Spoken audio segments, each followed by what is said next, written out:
જય માતાજી। આજે આપણે વાત કરીશું માય શ્રી ખોડિયારના ભવ્ય મંદિર એવા માટેલ ધામ વિશે। વાત છે ઘણા સમય પહેલાંની।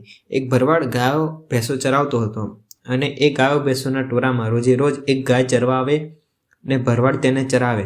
આમ ચાલતા ચાલતા 12 વર્ષ વીતી ગયા। ગાય સાંજના સમયે ક્યાં જાય તેની ભરવાડને જાણ પર રહેતી ન હતી।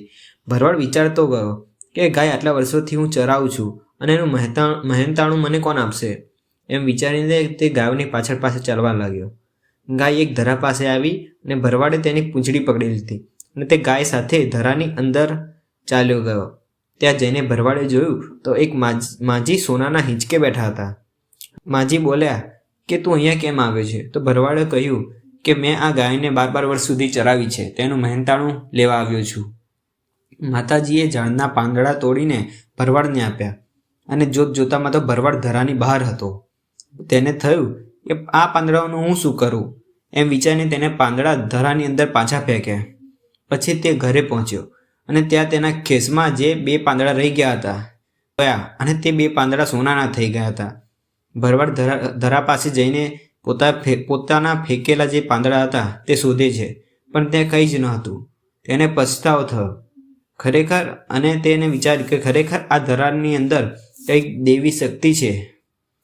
ભરવાડ આ વાત તેના બાદશાહને કરે છે અને ધરાની અંદર સોનાનું મંદિર છે અને એક માજી છે જે સોનાના હિંચકા ઉપર બેસે છે તેવી વાત કરી।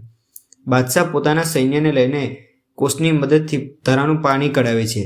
અંદર માતાજી ભાણેજે દાદાને હાકલ કરે છે અને કહે છે કે જો આ બાદશાહ આપણું સત લઈ જશે તો મને પૂજવાવાળું કોણ?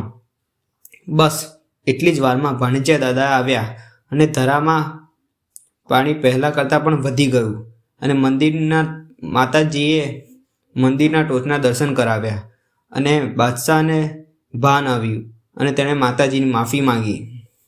આજે પણ માટેલમાં આ ધરાનું પાણી ગાળ્યા વગર જ પીવામાં આવે છે।